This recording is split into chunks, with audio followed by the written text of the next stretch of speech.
Yes, you are. Okay. Welcome, everybody. I am super excited to introduce you all to Heshie, my dear friend Heshie. She is a speaker, a trainer, an author, a columnist, a radio show and TV host. Yay! Been twice featured in Inc. magazine, has written for dozens of papers and magazines, appeared on hundreds of stages, and has been featured in 7 magazine covers. Wow, you rock it, girlfriend. She Thank is the you. founder.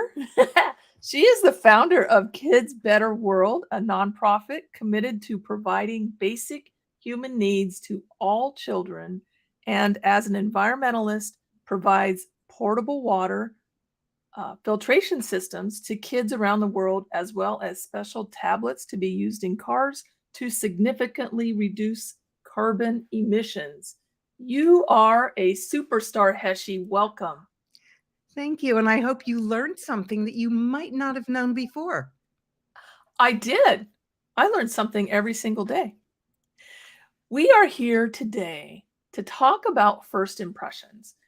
Specifically, as business owners, we're always making an impression. Is it the right one? So, Heshie, before we really dive super deep into this topic, I was wondering, um, what do you think outweighs everything else in making a first impression? I have learned over time that it's really all about being you, about being authentic, about being real, and not being a carbon copy of someone else because that doesn't work. So just be yourself. And if you've got some flaws or something that you want to get out of you, I usually say something at the very beginning of anything I'm doing and I let people know. So there won't be any questions because when you when someone does something and you have a question about it just stays with you the whole time they're talking. So I like to get it out of the way right away. So just be real because everybody appreciates real. We all appreciate real. And if there's an elephant in the room, you're right. It needs to be addressed right away. Oh, Dottie, I've Um, got to tell you something. This is so cute because I have an elephant at the top of my computer. I mean, I put it there all the time so that I because I collect elephants. well, they are adorable. They are, oh, and this one's very adorable. So, can you tell me, are first impressions truly lasting impressions? It depends on the situation. If you're going for a job interview, you don't have very much time to make a first or a lasting impression. But if you can knock it out of the ballpark park right away, then yes, it can be a lasting impression because you'll probably be hired.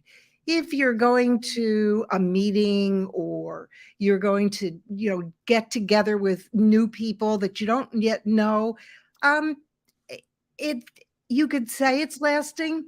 It may last for 7 seconds, it may last for a couple of days, it may last for a couple of weeks. It's all what you do in who you're being as to whether that impression will last. Because even if you make a mistake, it just doesn't matter if you're being you, and especially if you can laugh it off. Boy, we've done a lot of that over the last few years. Yes, we have. I am kind of an old fashioned kind of person in the sense that I often make agreements on just a handshake. So, is a handshake and a smile something that really truly can seal the deal? Um, well, because of the situation we're in with the handshake, I can tell you that you may not be able to seal the deal, at least at this point. The average person, if they have, I want to be with and I want to relate with and I want to work with the person where a handshake, I know from knowing you that a handshake would be sufficient. I have learned in the last couple of years that it is always not sufficient. So you because there's so much scamming going on, you really have to be careful with that. But let's say you are in person, the couple things that I would mention is that if you crush someone's hand, it's definitely going to seal the deal in the wrong way, because people use their hands, some of them, for a living. So you would want to be really careful about that kind of thing. If someone is just, let's say they just touch the tips of your fingertips and they think that's a handshake, no, that will only seal the deal in a negative way. So that won't work. But the smile is different. The smile is universal. People people really respond to a smile. But just remember that there's an authentic smile and there's that smile that just is so fake that you know it's fake. And it takes a lot of work to make a fake smile look good. But, those are two of the most important things. So most of the time it could seal a deal, but there are always exceptions. Perfect. I do want to mention we've got some of your friends here with us today, Heshie. It looks like Choi, I'm not sure if I pronounced that right, is here, as well as Jane and Lorenzo. So welcome. And if you have any questions that you want me to ask Heshie, please put them in the comments on Facebook and I will read them over so that she can see that. So welcome, everybody. Heshie, back to first impressions. So, I know that sometimes I make mistakes when I first meet people, and I know that sometimes my first impression isn't actually the best. So, can you give some examples of things that maybe aren't really in our control that might happen? Yeah, the thing that I find difficult is being with people who make that judgment in such a way that it is so firm that it just can't be changed. And I feel badly about someone who might be born with a deformity, or someone who's got a facial scar or a scar on some other part of their body. They're just things that we can't control our height. I mean, I think in the olden days there were some people that controlled their height and controlled the size of their feet by wrapping them, but that's not generally the thing.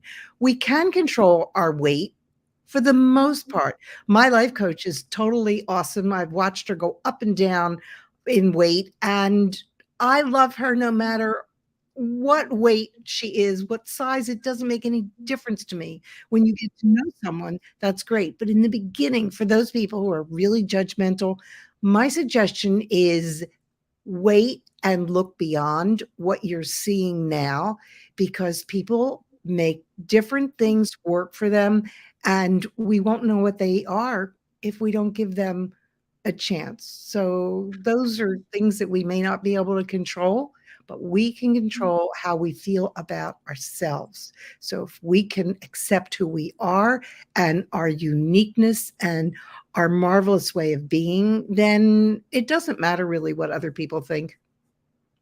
So how do you, for those of us that are maybe self-conscious, or we're introverts and we just really don't like to go to those big events and mix and mingle with people, do you have suggestions on how we can handle getting into even making the step of getting to make a first impression?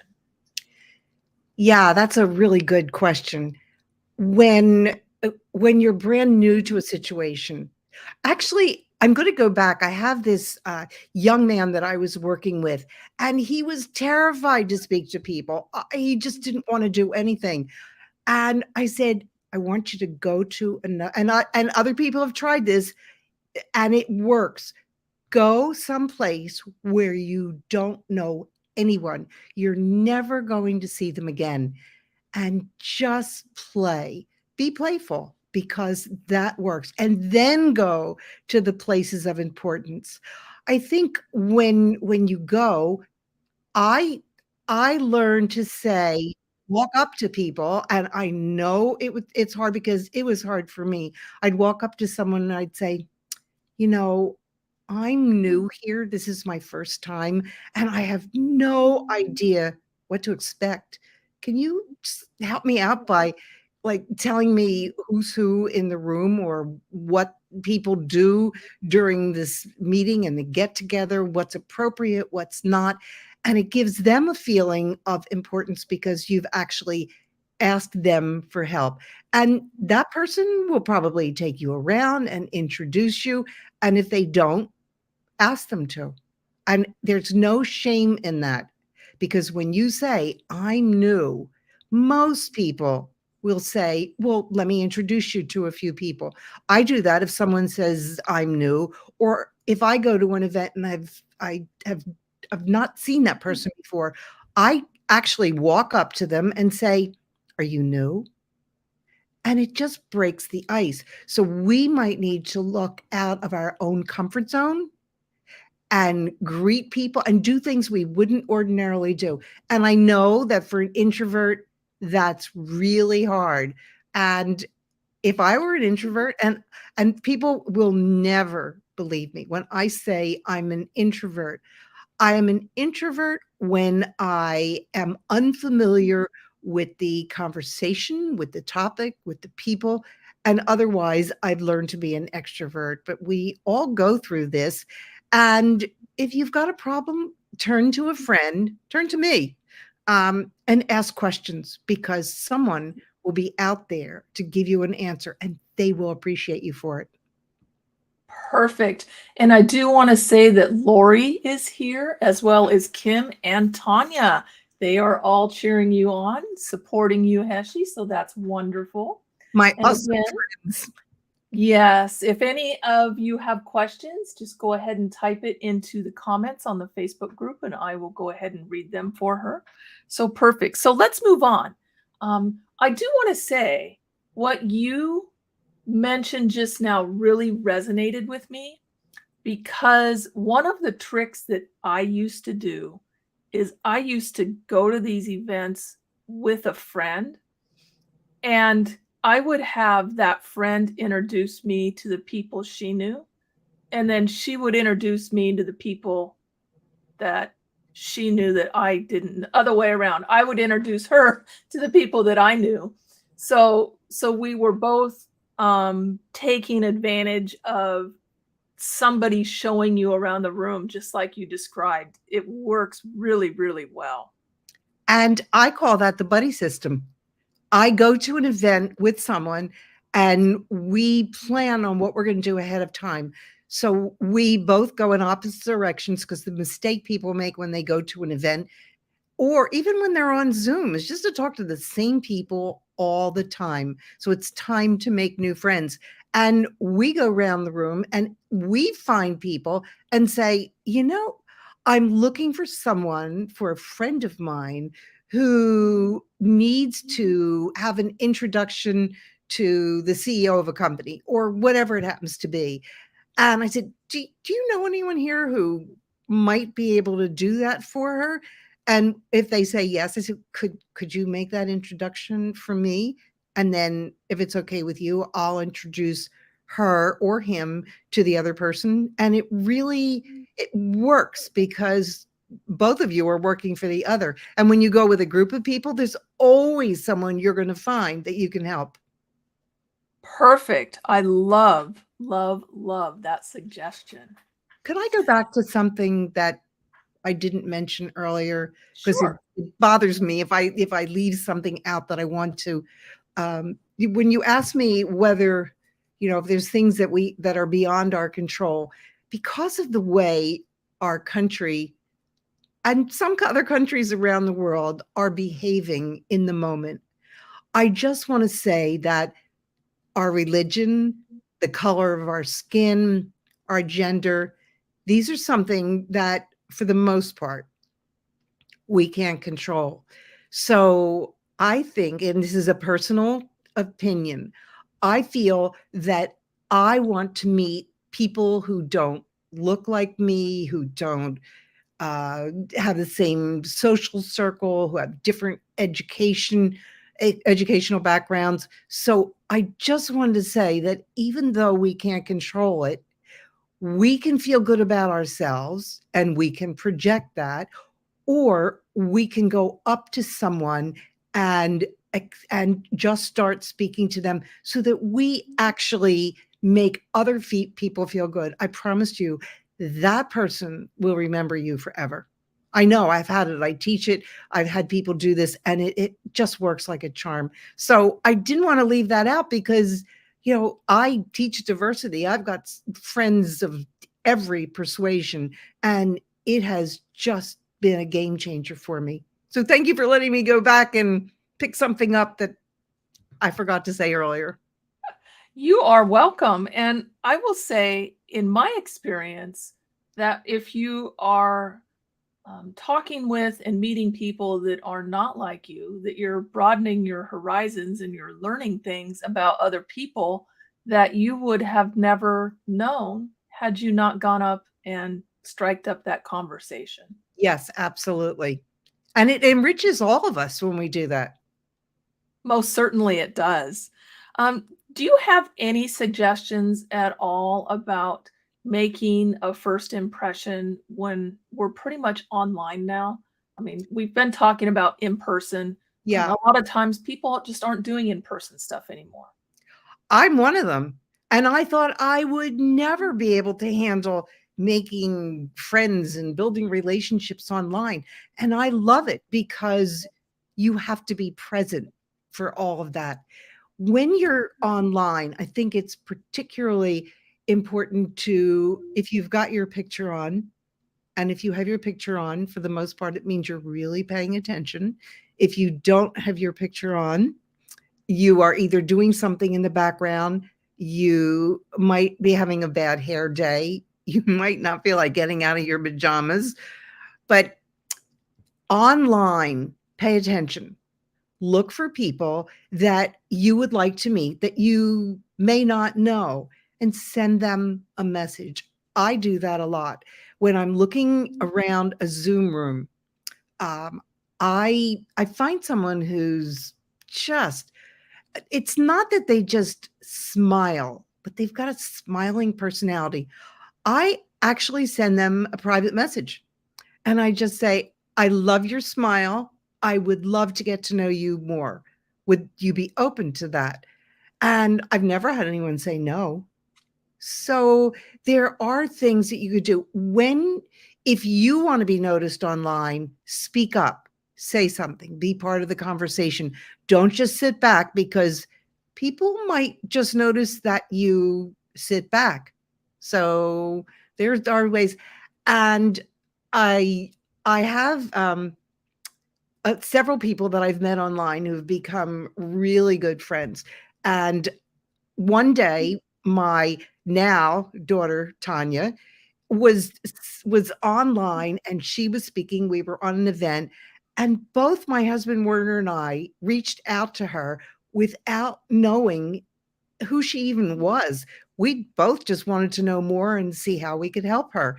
And it was funny when we came down and said we had both reached out to Tanya, and we just developed this fabulous relationship. And it was from being online. I just wanted to help her. Werner wanted to help her. And we just one day decided that we were going to adopt each other. And so it's an absolute joy. So if you look into people's faces and you watch their body language and you think about what they're saying when they say it or what they're not saying because they don't think they have anything to say, reach out and extend your hand and be open to all kinds of possibilities. And would this Tanya be the fabulous Tanya Brunello who lives in what, Italy? Italy. Yes. Yeah, it is. And And she, would you have ever met her if it wasn't for being online? oh, no, no, no. So I say to people, you can just never tell who you're going to meet online. Look at this. I found a daughter. She found Yeah. a mom. She is fabulous, I will say, and she's sending you hearts right now. She does that And all hours of the day and night, I will tell you. When I say it's time to go to bed because she's a 6-hour time difference, she's sending me messages. Honest to goodness, I think she does it in her sleep. well, I love the fact that you can now meet people all over the world.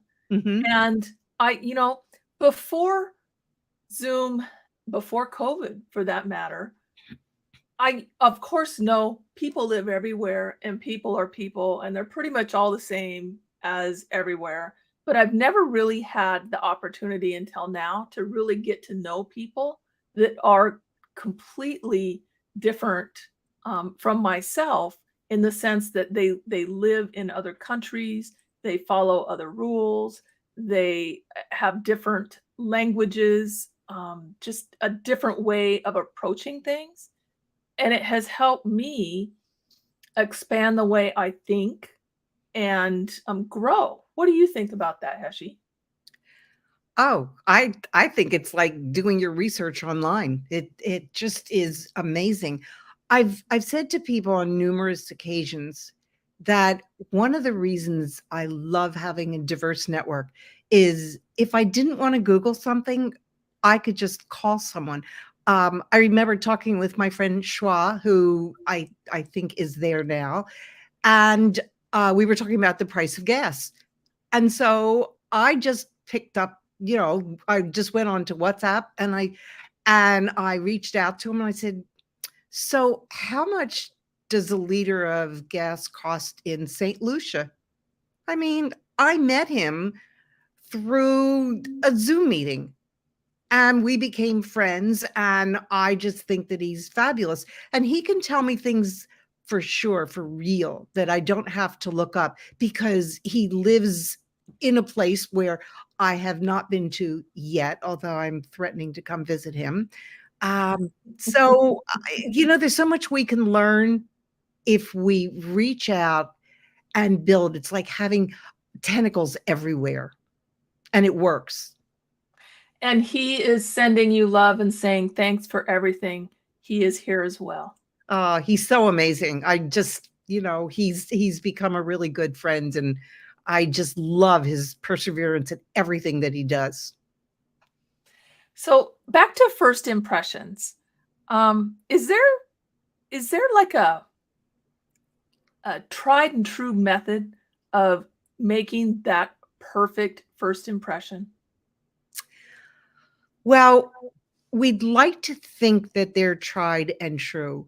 When you go and you're really getting ready to go out or to go online, the first thing that most people will look at, especially if you're in person, will see how you're dressed, what you're wearing, if you're dressed appropriately for the occasion. I remember being at a Chamber of Commerce meeting and I saw this guy come in and I knew him, but it's like, where did I ever meet him? He was he was a plumber who had come to my home to fix something, and we met through the chamber. But when he showed up in a suit and tie, even though that's appropriate for some people in business, it wasn't appropriate for him. So I say represent who you are on and offline. If you're a plumber, then it's okay to dress like a plumber, unless you're looking for another job, of course. So that's one thing. So just repeat the question again. Is there any tried and true methods to just make sure that you make the perfect first impression? Okay. Yes. Um, when you're talking to someone, don't look away. And actually I have a whole lot to do before I even talk to someone. Um I think that making eye contact, having well, I'm not gonna do a handshake now, but making proper eye contact, face people with a smile, that openness. Keep your hands in front of you. Don't hide your hands because people will think you have something to hide. Don't put your hands on your hip. Don't tell off-color jokes. Don't use foul language. Those are all the do nots. Look I remember, making a friend because I went to someone who was sitting alone, and I saw that she was sitting alone, and I just walked over to her, and I just said, "I hope I'm not intruding, but you're sitting alone. Are you waiting for someone, or may I join you?" And she said, "Oh, no, this is my first time, and I just don't know how to meet people." I started laughing. I said, "You've come to the perfect person. I'm going to, after I get to know you a little, I'm gonna take you around and introduce you to some people that I think you might like to know." So I when I go to an event, I pretend I'm the host because I can get away with anything if I'm the host, and I can because that's what the host and hostess does. It's really important. And that also puts you in the authoritative position, so to speak, so that people are gonna remember you as well. I I also do something to make myself memorable, and I tell other people to do that as well. So, for example, um, I have earrings on now that just sway a little bit. When I was doing coaching, I was the person being coached with someone who was giving me speaking suggestions, tips, how to walk, how to speak, how to do a whole bunch of things. And she said, for 2 years, the only thing you can wear is it will be gold earrings. And you need to wear a brand of clothing that people look at as the ultimate, and if you're wearing anything like that, you will be thought of as someone who's extremely successful. And I did that for 2 years. Always wore gold earrings. I wore this brand of clothing, which I didn't even know about before I started with her, and this was a while ago. She said, "You have to wear St. John's." I didn't even know what St. John's was, but when I looked at the price tag and I started shopping, I was mortified. But she gave me my first jacket, so I wore that a whole lot. Um, e after you achieve your goal, you achieve what you want to do, you've made the impression you wanna make, you can go back and do just about anything you want, because I normally will wear outlandish earrings. I remember, and I've told this story to a number of people because it's so fun. I was it was when I was single and I was dating, and, we were going out to dinner, and the person was introducing me to his father and his then girlfriend, even though they were in their 80s. And he said to me, "Your my father is not gonna be able to last to ask you about your earrings." And I had on asymmetrical earrings, and I love asymmetrical because an icebreaker. And his father was sitting there, and he was biting his lip. I could watch how uncomfortable he was. Finally, in about 10-minute mark, he blurted out, "Do you know your earrings don't match?" And I said, "Oh my gosh, I did that so that I would get you to start talking to me." And he laughed. And from then on, I just always wore asymmetrical earrings, whenever he was around. So, there's little tricks that you can do that cause people to actually come up to you and ask you a question. For a guy, it's probably not going to be earrings, but wearing a tie. There was a friend of mine who wore a Mickey Mouse tie everywhere he went. And people came up to him, and he was the CEO of a company, and people came up to him because he allowed it. I mean, he wore that tie that people could just go up and say, "Wow, I love that tie. Do you wanna tell me about it?" Or whatever. He had all kinds of stories that the tie created for him, but be memorable. I used to when I was going to chamber events, there was a person that, always attended as well, and he always put his name tag upside down for the Mhm. same reason, because people would walk up to him and say something about it. So Choi has a question, and I hope I pronounced that right. It's It says, schwa. Cha. Okay. Schwa. And you do not want to spell it and dictate into your phone or any place else because it comes up with every kind of spelling you could possibly imagine, but it is schwa. Schwa. He asks, when you're meeting someone of a different culture, how do you go about it? Oh, great question. So all of us need to know that we behave differently than the person who lives maybe even in the next state, but certainly in another country. And so I do a little research before I go if I know that, like, I was speaking at the Asian Chamber of Commerce few years back, and I really had to do my research before I went. And I was the only Caucasian that had ever spoken there. And so I had to do not only my homework, but I had to know how to answer someone. And someone came up to me and said, we don't have white people speaking to us. And I looked at him and I said, "You what?" He said, "No, we've never had anybody unless they're Asian." I said, "Well, I hope I'm not disappointing you because I came here to share a lot of information with you." And he said, "Well, I'll just wait and see." And he was nasty the whole night until the program was over and they had a party, and I stayed for the party. And he came up to me and he said, "Our speakers never stay for the party. They go home as soon as they get finished speaking." And I said, "Well, that puts me in a different class. Does that make you feel better?" He said, "Yes." So there's things that we have to learn. But back to schwa's, like the essence of what it is.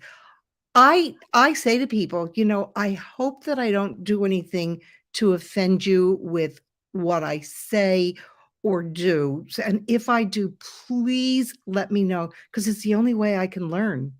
And I've had people tell me that I should do this, that, or the other. I just did something the other day with saying something about Singapore and Japan. And I'm not going to go into what I did, but it was really funny and awkward. And I just had to write back to this person, say, "Oh my gosh, I think I better know a little bit more about my geography if I plan on traveling there." So, be transparent about making a mistake. Ask people permission, let them know that you don't know all the rules and regulations, and just ask if they'd help you, because they'd be more than happy to help you. All you need to do is ask. Heshie, that reminds me of a story. I met a person from England in a local networking meeting, and this person could not stop laughing every time someone said my name. And after the meeting, I mean, I was just dying to know what was so funny about my name. And he said, "Well, in England, it means that you're crazy." Like, huh. Well, that would be funny. It would be. I And let me ask you a random question, Heshie. Wait, can I just say one thing about that? Just to Yes. add on, and then just remember your question, because for me, I don't remember questions unless someone reminds me. But I was speaking at an event, and it was a training, and the audience was a Chinese audience, and I don't know how to speak Chinese. I got up in front of the room, and there were translators, and I said, "So, when I say something that's funny, I'm gonna smile and raise my hand, and it's time for you to laugh." They laughed the whole time because I just kept raising my hand. I There's so many little tricks that you can do and learn things from, I watch other people and I say, "Well, how did you conquer that?" And they tell you. So there's so many little things that you can do, and it's always learning from someone else who has done, excuse me, who's done it before you. So my question is, you know how when you say one thing or two things or three things and you'll hold up fingers? Mhm. I want you to, however you normally do it, hold up three fingers. and say something so the video goes back to you. Ah, okay. I'm holding up 3 fingers, Dottie. What do you want me to do with them? That tells me you are from the East Coast. Really? Yes, I have discovered this just simply from watching people on Zoom. People on the West Coast hold up the first 3 fingers. People on the East Coast hold up the last 3 fingers. Whoa. Okay, so I held up my middle You 3. did this, right? With your pinky down? Or Yeah. with your first finger down Uh-huh. like that. Yeah. That is East Coast. Oh, This thank is you West for telling Coast. me that. That's another way to know where someone lives.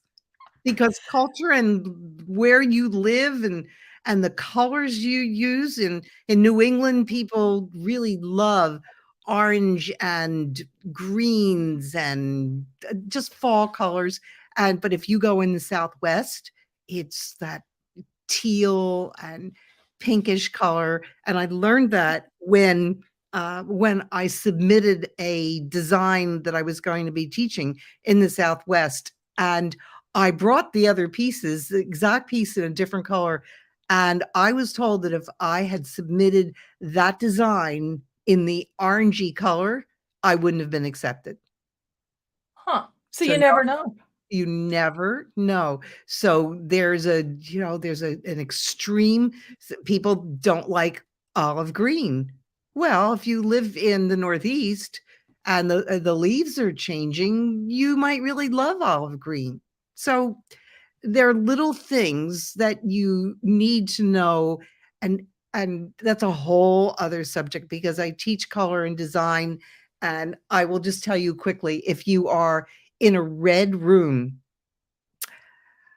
you will become irritated, irritable, and anxious to climb the walls and get out of there. So McDonald's, yellow and red, they do that because it gets people out quickly.